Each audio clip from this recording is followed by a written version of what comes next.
सूझबूझ नहीं तरक्की की, वो पाकिस्तान की तरक्की का रास्ता रोकना चाहते हैं और इस कभी धरने पे बैठ जाते हैं, कभी आके टेलीविजन के ऊपर अजीब व गरीब किस्म के इल्जामात लगाते हैं। एक दिन सामने आएंगे उनके अपने मामला। ये शख्स दूसरों को तो गालियां निकालता है, लेकिन अपना किरदार जो है वो देखिए किस तरह का है। और आप देखेंगे आने वाले वक्त में कि इंशाल्लाह इनके सारे कच्चे चिट्टे कौम के सामने आएंगे। अगर तुम समझते हो ना कि सुप्रीम कोर्ट से तुम ताबूत निकालोगे, तो फिर इस मुल्क में हर गली चौक चौराहे से फिर ताबूत निकलेगा। अस्सलाम वालेकुम। पनामा पेपर्स की तहकीकात और उसमें दोबारा से हम उन लेटर्स का आज तज़किरा करेंगे जो उस जर्मन अखबार ने और जो वो जर्नलिस्ट ICIJ से मुंसलिक हैं वो जारी कर रहे हैं, और मरियम के बयान का जो सुप्रीम कोर्ट में सबमिट हुआ, जिसमें उन्होंने कहा कि ये सारे डॉक्यूमेंट्स जो जारी किए गए हैं ICIJ की जानिब से मासवाए दो चीज़ों के, एक पासपोर्ट की कॉपी के और एक सांबा बैंक के ख़त के, जिसने कहा कि मरियम 2002 से हमारे पास अकाउंट होल्डर है। बाकी तमाम दस्तावेज़ात की उन्होंने कहा कि मैं डिनाई करती हूँ, तरदीद करती हूँ, ये दुरुस्त नहीं है। लेकिन जर्मन अखबार भी और ICIJ भी वो तस्दीक कर रहे हैं। आज उन्होंने एक मज़ीद दस्तावेज़ जारी की जिसके मुताबिक नीलसन कंपनी की भी बेनिफिशियल ओनर असल मालिका मरियम ही है। इस टॉपिक की तरफ हम सवाल जवाब अभी शुरू करेंगे, लेकिन उससे पहले आज एक और बड़ी ख़बर है, और वो ख़बर रिलेट करती है पाकिस्तान की सिक्योरिटी और दिफा के हवाले से।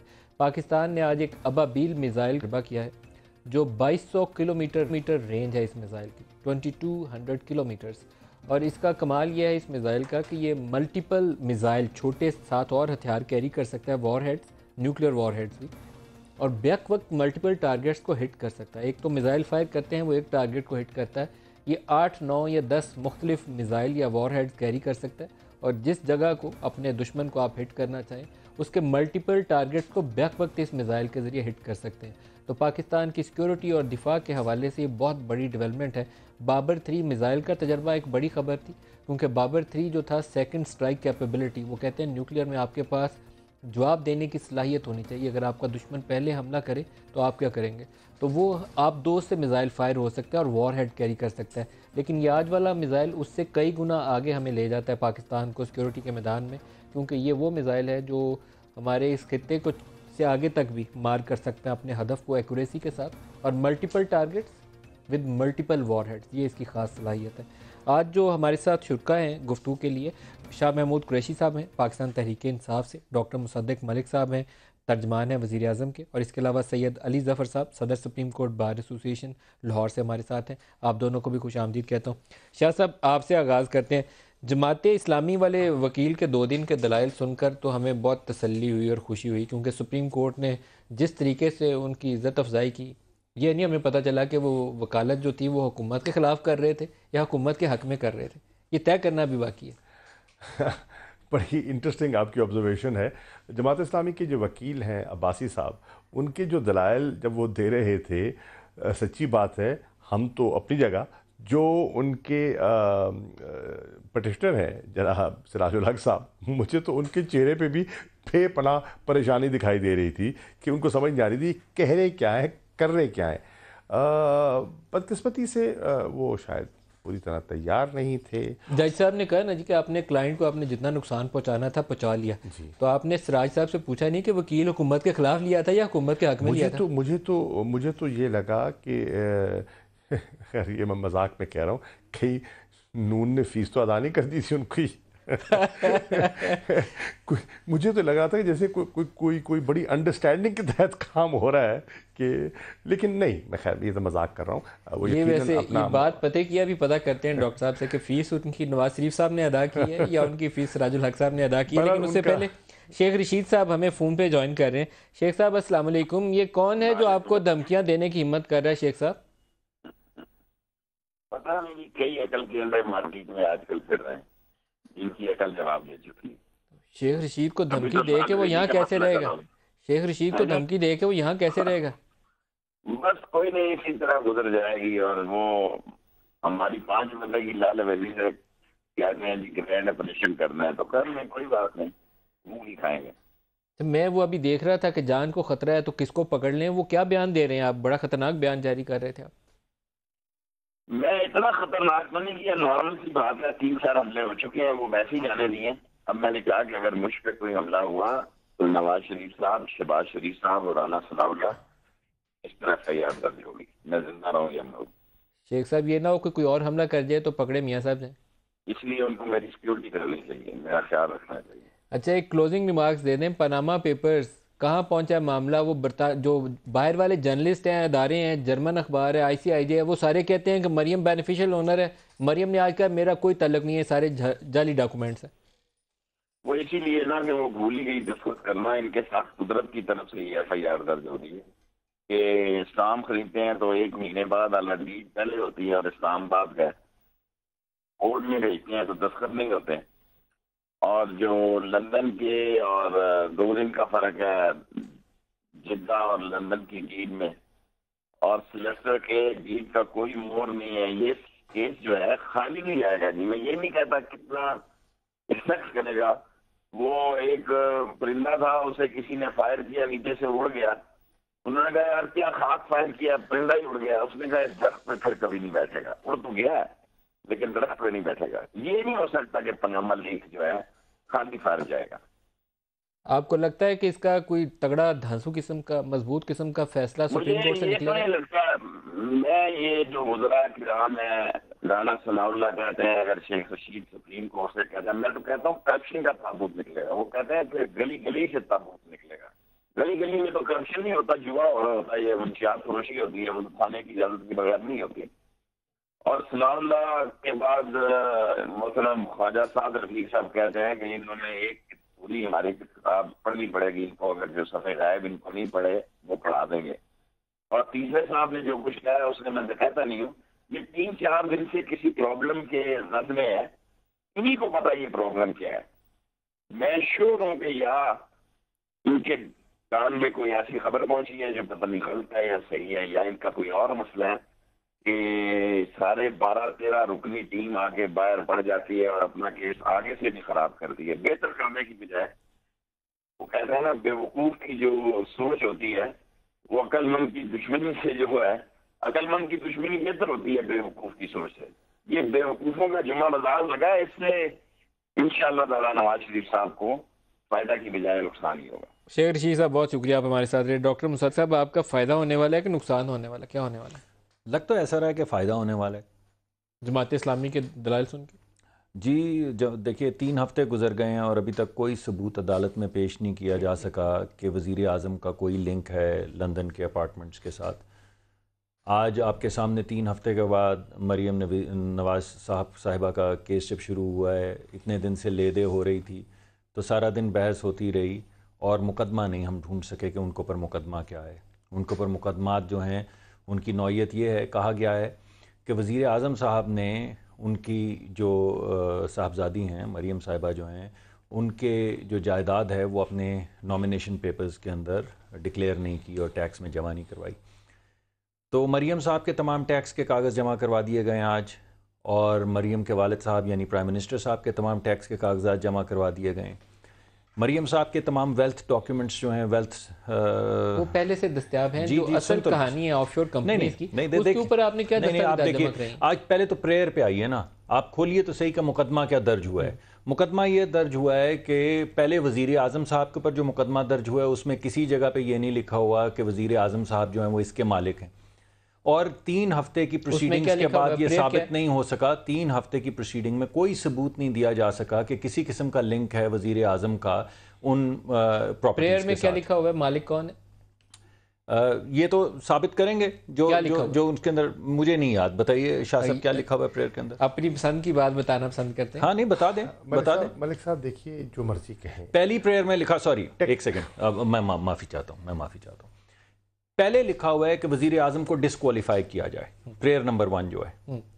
प्रेयर नंबर 6 में लिखा हुआ है कि उनके ऊपर इन्वेस्टिगेशन की जाए। और दरमियान वाली प्रेयर जिसके ऊपर उन्होंने वकील ने बड़ी साफ जवाब में कहा कि अगर आप डिस्क्वालीफाई करना चाहते हैं तो किस बुनियाद पे करना चाहते हैं, बगैर इन्वेस्टिगेशन के करना चाहते हैं, और अगर आप इन्वेस्टिगेशन करना चाहते हैं तो इसका मतलब है कि ये साबित नहीं हुआ अभी।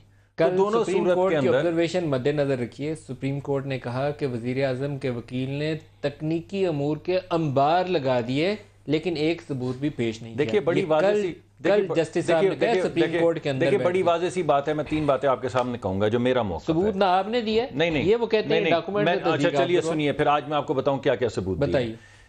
मैंने आपको बताया कि 3 जनरेशंस की वेल्थ स्टेटमेंट्स जमा करवाई, मरियम की करवाई, प्राइम मिनिस्टर साहब की करवाई, प्राइम मिनिस्टर साहब की वालदा की करवाई, सबके इनकम टैक्स जमा करवाए, मरियम के करवाए, उनके वालिद के करवाए और उनके खामद के करवाए। किसके खाते में? जरा सुन लीजिए। जमा करवाई या बनवाई? चलिए वो आपकी मर्जी है, आप जो मर्जी कहिए। ऑफशोर की कहानी सेटल नहीं होती है। नहीं, आप पहले मुझे मौका तो दे दीजिए ना। उसके बाद जो कागजात जमा करवाए गए हैं दुबई के हवाले से, आप कह रहे थे कि दुबई के अंदर तो पता नहीं गल्फ स्टील थी भी नहीं आपको या नहीं थी। गल्फ स्टील की रजिस्ट्रेशन के कागज जमा करवाए गए हैं, गल्फ स्टील की जो लैंड डील के कागजात जमा करवाए गए हैं, गल्फ स्टील की तस्वीर जी, मनी ट्रेल बिल्कुल।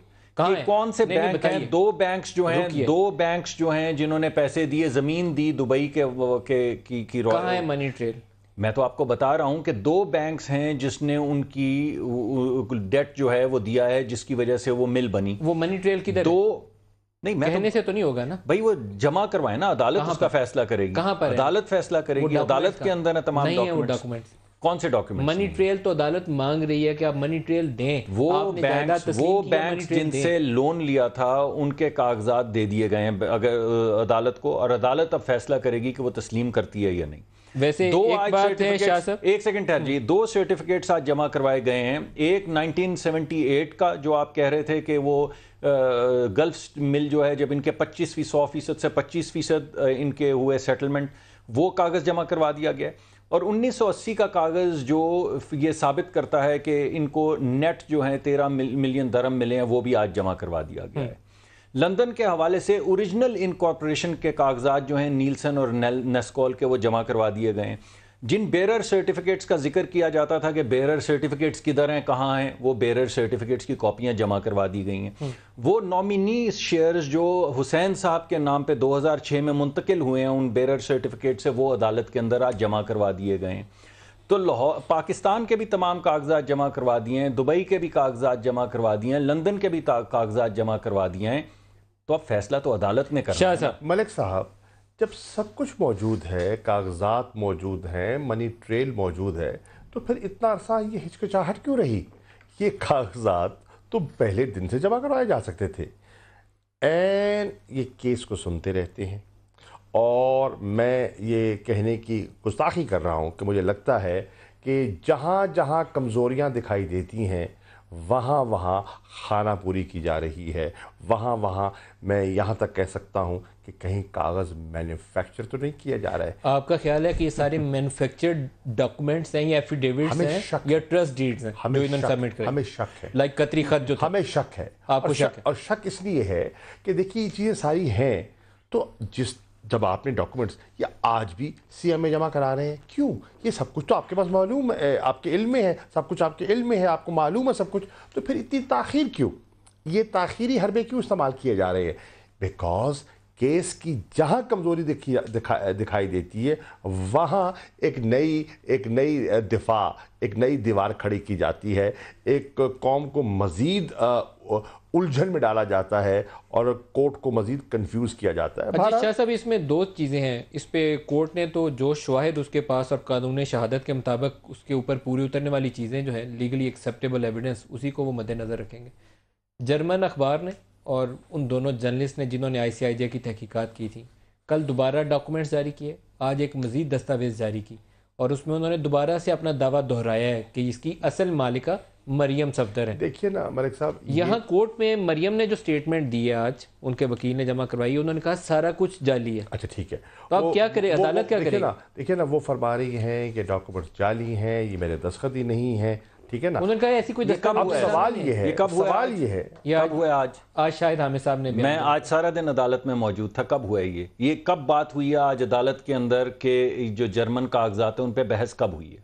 जर्मन कागजात जाली हैं, ये मरियम सफदर की स्टेटमेंट है जो अदालत में मरियम सफदर साहिबा की पूरी स्टेटमेंट के अंदर किसी जगह पे जिक्र नहीं है किसी भी डॉक्यूमेंट का। 5 सफ़े की 6 सफ़े की शायद हामिद साहब ने जो स्टेटमेंट सिर्फ स्टेटमेंट है जो आज जमा हुई है, तफसीली आपको मैं अभी व्हाट्सएप कर देता हूं, पढ़ लीजिएगा ब्रेक में। आप अगर आप कहते हैं तो जरूर मैं अभी आपको व्हाट्सएप ब्रेक के अंदर कर दूंगा, पढ़ लीजिएगा। अगर वो वाकई समझती हैं कि ये कागजात जाली हैं तो उनके पास तो फिर एक रेमेडी है। ICIJ के इन कागजात को चैलेंज करें, उनको क्वेश्चन करें, उनको अदालत में ले जाएं, BBC को अदालत में ले जाएं, इस जर्मन अखबार को अदालत में ले जाएं कि एक मुल्क की एक रूलिंग फैमिली को बदनाम किया जा रहा है, तो क्यों किया जा रहा है? नहीं, कहीं चैलेंज नहीं किया गया, पूरी दुनिया में किसी ने ICIJ को चैलेंज नहीं किया, बशमूल मरियम नहीं किया ना। लेकिन अदालत में पोजीशन ये है, देखिए जो ब्रिटिश वर्जन आइलैंड की फाइनेंशियल इन्वेस्टिगेशन एजेंसी है, उसकी ईमेल से भी मेरा ताल्लुक नहीं है। जो नीलसन नेस्कॉल के डॉक्यूमेंट दिखाए गए अदालत में तो रोज एक नया स्टैंड लिया जाता है ना। अदालत में तो आप देख रहे हैं कि पार्लियामेंट में एक स्टैंड लिया जाता है, अदालत में उसके बरक स्टैंड लिया जाता है। जो कागजात कहते हैं आपने जमा नहीं कराए, जो कागजात आ जाते हैं जब हम पेश कर देते हैं फिर कहा जाता है ये तो जनाब डाउनलोडेड कागजात है, इनकी हैसियत क्या है, इनकी तो कोई वक़्त ही नहीं है। और जब उनकी जो लॉ फर्म है मोज़ैक फोंसेका, वो उनको तस्लीम कर लेती है, ICIJ उनको तस्लीम कर लेती है और उनको कहते हैं we stand by our story. आप एक APP के जरिए एक झूठी इन्वेस्टिगेशन की कहानी आप छोड़ देते हैं, वो BBC की खबर के ऊपर, झूठी खबर, और वो भी उसकी तरदीद जब आ जाती है तो ये रोज कहानी घड़ते हैं, रोज एक नई बात करते हैं और एक बात पे ठहरते नहीं है। अच्छा प्रोड्यूसर साहब, ये जो झूठ बोलते हैं, स्क्रीन पे आप डाल सकते हैं जो तफसीली जवाब उनका 4-5 सफ़े का है, वो स्क्रीन पे डालें तो डॉक्टर साहब उसका जवाब भी दे दें। मरियम ने कहा मोज़ैक फोंसेका को मैं नहीं जानती, मेरा उनसे कोई इंटरेक्शन नहीं हुआ, उन कंपनी की मलकियत से भी उन्होंने डिनाइल किया। उन्होंने कहा हुसैन मालिक थे, उसकी 2 शादियाँ थी, वो अपने बच्चों को सेटलमेंट चाहते थे, इसलिए उन्होंने मुझे ट्रस्टी बना दिया कि अगर मुझे कुछ हो जाए तो ये बच्चों को दे देना। लेकिन वो जो ख़त जारी करने वाले हैं, डॉक्यूमेंट्स रिलीज़ करने वाले हैं, वो आज के दिन भी दोबारा से दस्तावेज जारी करके कहते हैं कि असल मालिका है ही यही। ठीक है, कोई बात नहीं, मैं आपके सामने कोई 2-3 चीज़ें पेश करूँगा। पहली बात तो ये है कि चले पहले जर्मन से शुरू करते हैं। मैं BBC से शुरू करूंगा तो बात कहीं और निकल जाएगी, बिकॉज मैं BBC पे भी बात करना चाहूंगा, लेकिन जर्मन पे बात पहले नहीं, let's start with, I would love to know कि APP सरकारी इदारे से आपने जाली खबर कैसे जारी की। चलो ठीक है, वो आप कर लेते हैं, बात करिए। देखिए जर्मन जो आज APP से स्टार्ट करते हैं, मगर मुझे पहले ये बात करने दें। जर्मनी से जो दस्तावेजात जो हैं, जो उन्होंने नेट के ऊपर डाली हैं, उनकी तस्दीक होना बाकी है। उनकी तस्दीक हो जाएगी तो दूध का दूध, पानी का पानी हो जाएगा। तस्दीक अदालत करवाएगी, अदालत के सामने देखें ना, अगर ये कागजात असल में एक्सेप्टेबल हैं और ये अब एडमिट करेंगे, यकीनी तौर पे इनको एडमिट करने चाहिए। अगर ये अदालत के अंदर वो कागजात अगर असल हैं और जाली नहीं तो अदालत में लेकर जाएंगे तो अदालत खुद ही तस्दीक कर लेगी। ऑलरेडी मौजूद है, ठीक है ना, लेकिन अदालत कैसे करवाएगी? जी अदालत का फैसला है। देखें आप कागज जमा करवा रहे हैं, मुझसे पूछ रहे हैं तस्दीक कैसे करवाएगी, ये तो अदालत के अंदर पेपर्स जमा है। आप मेरी बात सुनने की 1 सेकंड देखें, मैं क्या कह रहा हूं। कौन करवाएगा? अदालत करवाएगी, गवर्नमेंट, अदालत, सुप्रीम कोर्ट खुद तस्दीक। भाई मेरी बात सुन लीजिए, अदालत ये फैसला हुकूमत को तो कह सकती है, कह सकती है, अटॉर्नी जनरल कह सकती है, हुकूमत को ऑर्डर कर सकती है, ऑर्डर कर सकती है। आपका ख्याल है सुप्रीम कोर्ट को हुक्म करना चाहिए? देखिए मुझे आप बात नहीं करने दे रहे। तो समझते हैं कि अगर देखिए ना, अगर उन कागजात की ऑथेंटिसिटी को चैलेंज कर रहे हैं तो फिर किसी को तो जानना है ना कि हकीकत क्या है, हकीकत कैसे जानी जाएगी, उनसे पूछना पड़ेगा ना। मैं ब्रेक ले लूं, ब्रेक की बारी, उसके बाद आप तो मुझे बात ही नहीं करने दे रहे, मैं बात करता हूं, आप काट के और तरफ ले गए हैं, पूरा कैसे जवाब दीजिएगा? पहले ब्रेक ले लूं। चलिए आप ब्रेक ले लें, ब्रेक से वापसी पर डॉक्टर सदक से जवाब लेते हैं, हमारे साथ रहिए।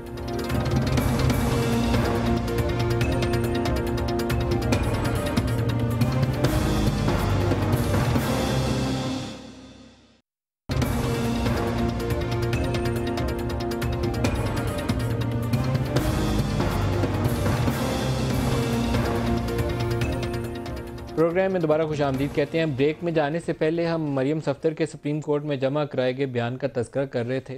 उस बयानात के आने के बाद, और जिसमें वो तज़किरा ये भी करती हैं कि 1986 से उनके शौहर जो है टैक्स अदा कर रहे हैं, जबकि आज बाद में उनके वकील ने बताया कि 2013 में उनको NTN नंबर अलॉट हुआ।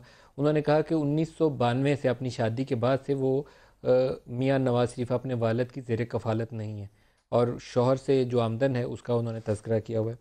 शौहर की जो आमदन है ये अभी हम स्क्रीन के ऊपर डालेंगे। उनकी जो 3 साल की टैक्स रिटर्न 2013 के इलेक्शंस के वक्त जमा करवाई गई थी, एक साल में 27,208 रुपये, दूसरे में 46,832 रुपये और तीसरे साल 57,064 रुपये टैक्स अदा किया।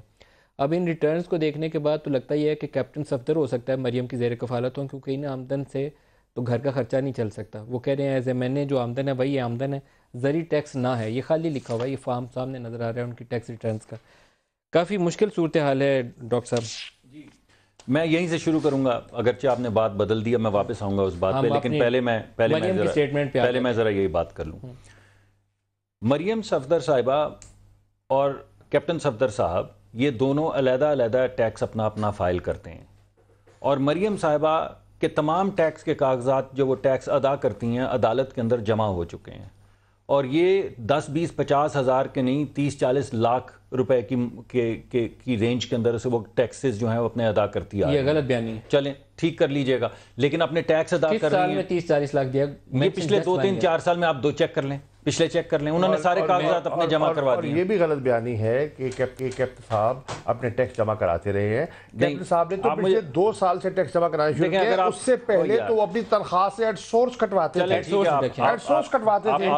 फाइल तो करते नहीं थे टैक्स रिटर्न। मैं तो अभी तक बात नहीं कर पाया हूँ, मेरी तो फ्रस्ट्रेशन अच्छा, उनकी 30-40 लाख की आमदन नहीं है जो 2010-11-12 की टैक्स रिटर्न कैप्टन सफदर के साथ अटैच्ड हैं, उसको अगर मैं आपको दिखाऊं तो शायद आप दिखाना पसंद ना करेंगे। आप दिखाइए। वो एक साल में 12,000 का फंड मानना हुआ मैं करूं, ये वही लॉजिक है जो आज उनके वकील ने आज अदालत में दी। क्या लॉजिक दी? उन्होंने कहा वो डिपेंडेंट नहीं है, लेकिन शादी से पहले भी और जब एग्जाइल के बाद वापस आए उनकी रिहाइश उन 5 मकानों में से एक मकान में है जो कि जाती उमरा की उनकी स्टेट में है। ठीक, वो कहते हैं डॉक्टर साहब जो आप पूरा कर लें, आप इंटरेस्टेड नहीं, आप आपस में कर लें प्रोग्राम कि अपना वो टैक्स रिटर्न उनको 2 साल पहले को टैक्स नंबर मिला है और अब उन्होंने फाइल करना शुरू कर दिया है। उनकी कोई सोर्स ऑफ इनकम नहीं है और डिपेंडेंट कैप्टन साहब की, और डिपेंडेंट भी वो नहीं है। डॉक्टर साहब आप कर लें, बात खत्म कर लीजिए, मुझे फिर कहिएगा, फिर मैं बोल लूंगा। आपने मुझे मौका नहीं दिया। सुप्रीम कोर्ट में जमा हुआ नहीं, आपने कौन सी बात करनी है? आप क्या कर रहे हैं? आप मुझे प्रोग्राम में बुला रहे हैं और उसके बाद मैं जब बात शुरू करता हूं आप बात बदल देते हैं, शेख शाह साहब के पास चले जाते हैं, आप किसी और से बात वहां से शुरू करें।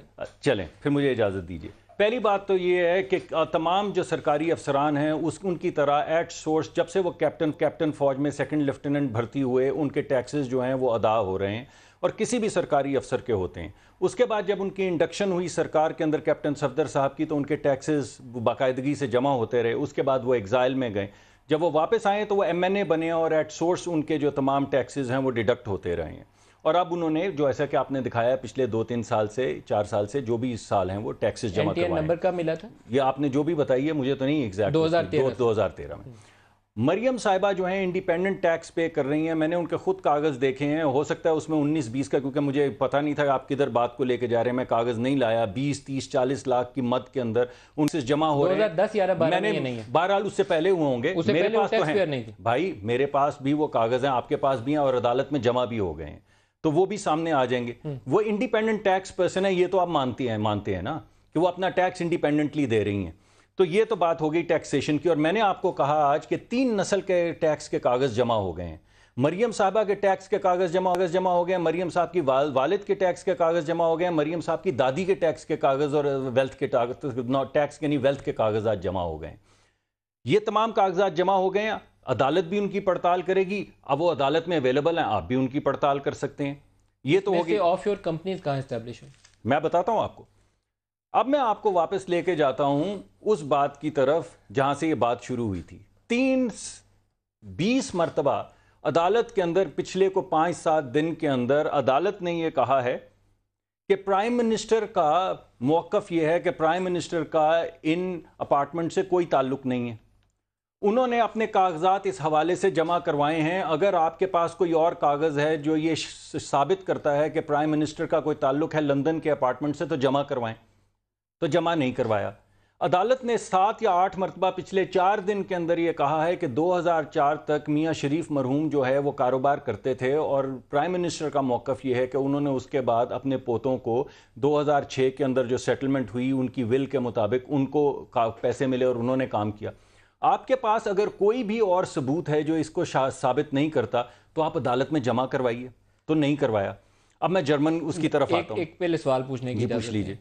मियाँ साहब के जायदाद तकसीम करने के हवाले से, मियाँ शरीफ की जायदाद तकसीम करने के हवाले से गुज़श्ता रोज़ सलमान शहबाज ने जियो टीवी पे शाहजेब खानज़ादा के प्रोग्राम में कहा कि 2007 में बड़े मियाँ साहब की जायदाद तकसीम हुई। रिपीटेडली पूछा गया कि उसमें सिर्फ हुसैन नवाज ही एक पोता मियाँ साहब को क्यों पसंद था, सारे बाहर वाली जायदाद उसको क्यों दे दी।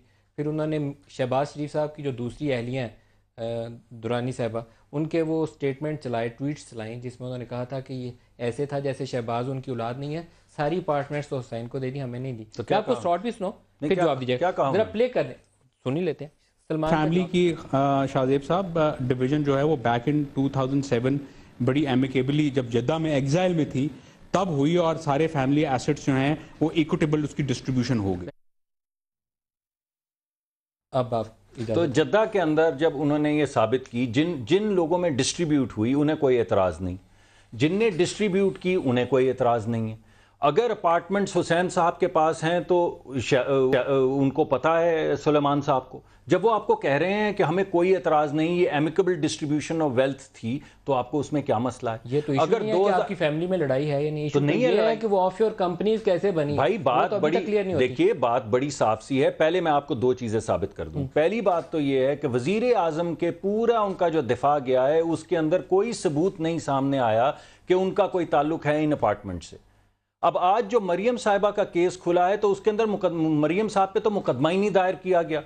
आप ये बताएं, इन्होंने प्रेयर दाखिल की है, ज़रा हमें बताएं कि मरियम साहब के ऊपर इन्होंने क्या इल्ज़ाम लगाया है जिसका उन्होंने दिफा करना है।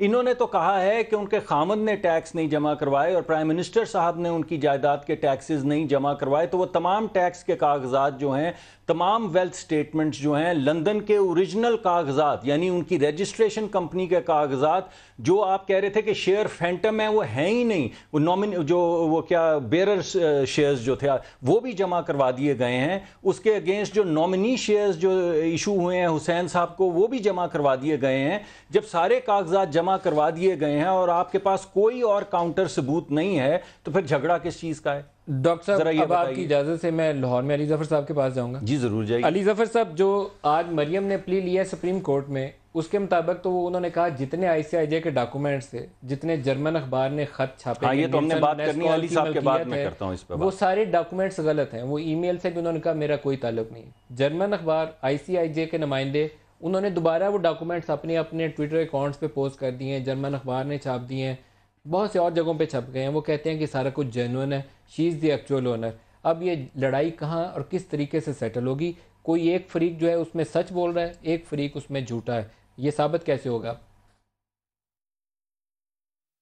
देखें जी, मैं बड़ी देर से ये कह रहा हूँ कि साबित करने के लिए सुप्रीम कोर्ट, बहुत सी मैं बातें सुनता हूँ कि सुप्रीम कोर्ट ट्रायल कोर्ट है, वो करेगा फ़ैसला, लेकिन असल में जो कानून है वो बड़ा क्लियर है। वो ये कहता है कि सुप्रीम कोर्ट एक अपेलेट कोर्ट है, वो ट्रायल नहीं कर सकता। लेकिन चूंकि ये यूनिक केस है और ये आपने खुद सही फरमाया कि इस वक्त देखना ये है कि कौन सच बोल रहा है और कौन झूठ बोल रहा है, तो इसकी तहकीकात मेरा ख्याल है सुप्रीम कोर्ट एक कमीशन के थ्रू बिल्कुल करा सकता है। और ये एक ऑल्दो नई किस्म की इजाद होगी इस कमीशन की, क्योंकि ये एक तहकीकाती कमीशन होगी, लेकिन मुझे अंदाज़ा यही है कि इवेंचुअली यही होने जा रहा है। आप ऑब्जर्वेशंस भी देख रहे हैं अदालत की, अब इतनी डिफरेंट किस्म की ऑब्जर्वेशंस हैं कि लोग कंफ्यूज हुए हैं, लेकिन मुझे अभी तक यकीन यही है कि अल्टीमेटली फ़ैसला होना है इस इशू का। सुप्रीम कोर्ट ये नहीं कर सकता कि इसको केस को ख़त्म कर दे, ये तह तक पहुँचेगा और तह तक पहुँचने का तरीका कमीशन का ही, तहकीकाती कमीशन का ही सबसे बेहतरीन लग रहा है मुझे। अच्छा, इस पे थोड़ी सी और रोशनी डालिए, क्योंकि आज जो कमीशन की तश्कील के हवाले से दरखास्तें थी उसको उन्होंने लहदा करके कहा कि चीफ जस्टिस से प्रे करें सेपरेट बेंच बनाया जाए। अभी हमारे पास जो सामने तफसील आती है, ICIJ की दस्तावेज़ात को किसी फोरम पे चैलेंज नहीं किया गया, इंटरनेशनली किसी ने ICIJ को अदालत में नहीं घसीटा, पूरी दुनिया में किसी ने नहीं घसीटा, सब ने उसको माना। इवन शरीफ फैमिली ने उन फ्लैट्स की ओनरशिप मान ली। लड़ाई सिर्फ इस बात के ऊपर है कि 2006 से हमने बाद में ख़रीदे, कतरी ख़त ले आए कि उसने हमें सेटलमेंट करवाई थी 2006 में, 93 से उसकी मलकियत थी। अब वो जो दस्तावेज़ात जारी कर रहे हैं, अभी आज के दिन भी एक ख़त उन्होंने जारी किया है, वो कहते हैं कि मलकियत मरियम की है। ये अब एक वजह तनाज़ा ये है कि वो बाहर वाले कहते हैं कि सारा कुछ इसका है, यहाँ वाले कहते हैं नहीं हमारा, उससे पहले नहीं था, 2006 के बाद से हमारा। 93 से 2006 की मलकियत, ये अब कैसे साबित होगी?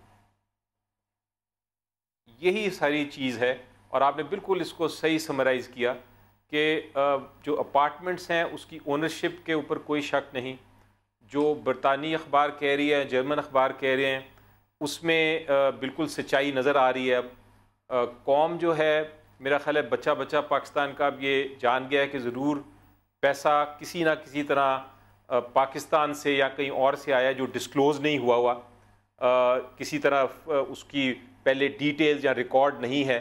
तो अब फैसला ये करना है कि क्या ये 1992 में ये ऑफशोर कंपनी के ज़रिए ये अपार्टमेंट्स नवाज शरीफ साहब की फैमिली के थे कि नहीं, इसके लिए किसी ना किसी इदारे को तहकीक करनी पड़ेगी। ये सुप्रीम कोर्ट खुद तो जाके तहकीक कर नहीं सकता। ये कौन सा अदारा कर सकता है और सुप्रीम कोर्ट क्या उस अदारे को हुक्म दे सकती है? देखिए, नैब है, FIA है, लेकिन लोगों का इस पे एतमाद नहीं है। इसलिए एतमाद नहीं है क्योंकि इसमें पाकिस्तान की सबसे बड़ी शख्सियत का नाम इन्वॉल्व है जो इस वक्त प्राइम मिनिस्टर हैं पाकिस्तान के। इसलिए नैब के ऊपर चूँकि एतबार नहीं, FIA पे एतबार नहीं है, तो सुप्रीम कोर्ट को अपना ही एक कमीशन बनाना पड़ेगा जो सुप्रीम कोर्ट का ही हिस्सा होगा।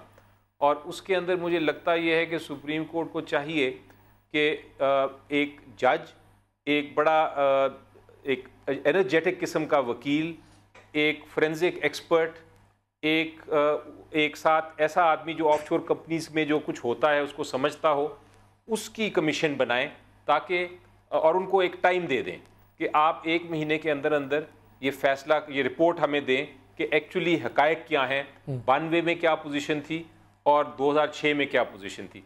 तो मेरा ख्याल है ये मसला एक ब्रेक ले लें, फिर यहाँ दोनों से इसके ऊपर राय लेते हैं। एक ब्रेक ले लें, हमारे साथ रहिएगा।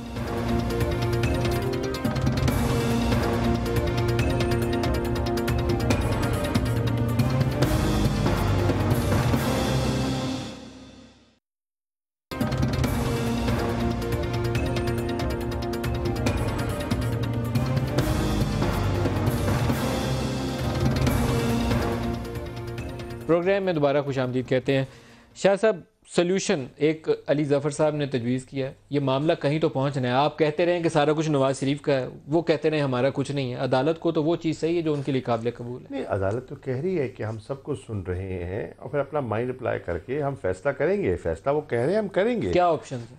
देखिए, अदालत तो इन्वेस्टिगेट कर सकती है, खुद इन्वेस्टिगेट कर सकती है। कैसे? उनके पास तो हुकूमत को हुक्म एक कमीशन की ऑप्शन है जो तजवीज़ कर रहे हैं अली ज़फ़र साहब। एक है, पर देखिए ना, वो अब कमीशन की ऑप्शन यकीनन है, लेकिन कमीशन भी कोई ओपन एंडेड तो नहीं हो सकता ना। एक कमीशन बना दिया जाए और कमीशन लगा दे 2 साल, ठीक है ना जी। हाँ, कोई माकूल वक्त हो, कोई टाइम फ्रेम हो, उसके अंदर कमीशन जो है वो अपना काम मुकम्मल करके सवालात फ्रेम किए जाएं, उसका टाइम फ्रेम करके वो अगर सुप्रीम कोर्ट ऐसा कमीशन देती है जिसको 30-40 दिन 50 दिन वो देते हैं कि जाओ ये ब्रिटिश वर्जन आइलैंड से इन डॉक्यूमेंट्स की तस्दीक करवा के लाओ, आपके लिए काबिल कबूल है? देखिए, हम समझते हैं शायद उसकी नौबत ना आए, ऐसी नौबत ही ना आए, और अगर आती है तो उस पर गौर किया जा सकता है। देखिए, अब देखिए डॉक्टर साहब से भी पूछते हैं, एक सेकंड इस पे राय ले लें डॉक्टर साहब से, टाइम थोड़ा देंगे।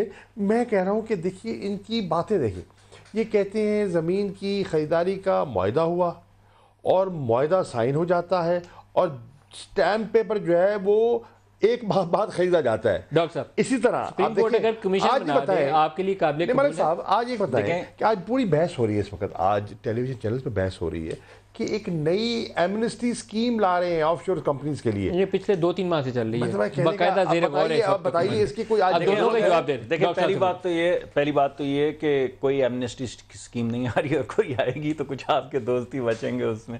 लेकिन ऑफशोर का पैसा पाकिस्तान आने के लिए इंसेंटिवाइज करने का एक तरीका है। देखिए, मैं आपको 3% 5% और रेगुलराइज, मैं मोटी बातें आपको बताऊं। ये बात शुरू हुई रिश्वत से कि यहाँ पे रिश्वत ली गई, कोई सबूत नहीं दिया गया। फिर कहा गया कि नहीं, मनी लॉन्ड्रिंग हुई, यहाँ से पैसे गए, कोई सबूत नहीं दिया गया। फिर कहा कि गल्फ स्टील थी ही नहीं, टीवी प्रोग्राम्स में कहा गया कि थी ही नहीं, कोई सबूत नहीं दिया गया। फिर कहा कि पैसे नहीं मिले, ये तो अदालत में भी बात हुई है। जब उन्होंने कहा कि आप बोलेंगे दुबई भी नहीं था, अदालत ने कहा जब ये कहा गया कि शायद फैक्ट्री थी नहीं, तो कहा गया आगे से कि मे भी दुबई ही नहीं था। इस पर कहका भी, ठट्ठा भी लगा। फिर कहा गया कि नहीं, पैसे जो हैं, पैसे वहां से नहीं मिले, उससे भी हट गए। आखिर में कहा सुन लीजिए, आखिर में कहा चले मैं अभी आपको अभी सबूत के पास पैसा नहीं था, बचत फंड में इन्वेस्ट किया जाता, फिर कहा पैसा नहीं मिला, उसका भी कोई सबूत नहीं दिया। हमने सारे सबूत जमा करवा दिए, सब कागज जमा करवाए। क्या दिया? आज क्या बात हुई? अब आज क्या बात हो रही है? जब प्रूफ दे दिए तो आपने बोला प्रूफ तो मैन्युफैक्चर्ड है। यानी कुछ भी हो जाए, जवाब वही है जो हमारे जहन में है। अदालत का असूल यह होता है कि आप पहले मुकदमा दायर करते हैं, मुकदमा चलता है, फिर मुजरिम साबित होते हैं। अच्छा, यहां पे आप कह रहे हैं कि जवाब तो मुजरिम है, आप मुझे आप अगर एविडेंस देंगे तो हम कहेंगे डॉक्यूमेंट्स जवाब मौजूद है। एक सेकंड, ये क्या बात? अभी आपने कहा डॉक्टर हुए हैं तमाम। इसे मैं क्यों कहता हूं? क्यों कहते हैं आप? मैं बताऊं। इसका जब आपके पास सारे जवाब मौजूद हैं तो जमा कराते हैं आपने, जब सारे डॉक्यूमेंट दिए थे। आज आप 1.5 माह बाद जमा करा रहे हैं, तो क्या हुआ? क्यों आप मान रहे हैं ना जमा हो गए? इसी वजह खुदा जाने क्या है जो मैं बताता हूं आपको, खुदा जाने क्या है। मैं बताता हूं आपको वजह यही है जो शाम को ठट्ठा लगाते हैं, जो हर चीज को आप मिलाइन करते हैं। जिस तरह आपने नैब को मिलाइन किया, आपने FIA को मिलाइन किया, आपने पाकिस्तान के हर इदारे को मिलाइन किया, आपने अदालत को पर भी अब इफ्स एंड बट्स लगाने शुरू कर दिए। अब आप मुझे ये बताएं कि अगर आप अदालत को हमने इफ्स एंड बट्स लगाए हैं, अगर धमकियां साद रफीक दे रहे हैं खुलेआम। साद रफीक ने कल गुजरावाला के कन्वेंशन में धमकियां दी हैं, साफ कहा है शहजाद रफीक साहब ने। बार एसोसिएशन, बार काउंसिल, सुनिए भाई, साफ कहा है उन्होंने, बाद में एक पैगाम दिया है, बयान दिया है जी, कि जब ये इल्जाम लगा है कि नहीं, मैंने अभी एक आपके ही प्रोग्राम में समा पे कल ये कहा है कि PTI वाले इस बात को जिस तरह इस्तेमाल कर रहे थे और जिस तरह की गुफ्तगू उसके इर्द गिर्द हो रही थी, उन्होंने उसको कहा है कि आप इस तरह की गुफ्तगू ना करें। जस्टिस खोसा की ऑब्जर्वेशन थी कि प्राइम मिनिस्टर ने कहा कि मुकद्दमे कहते थे मैं खुली किताब हूं, लेकिन उसके कुछ वर्क जो है मिसिंग है। उसके बाद इस बात का ठट्ठा लगाया गया। सही है।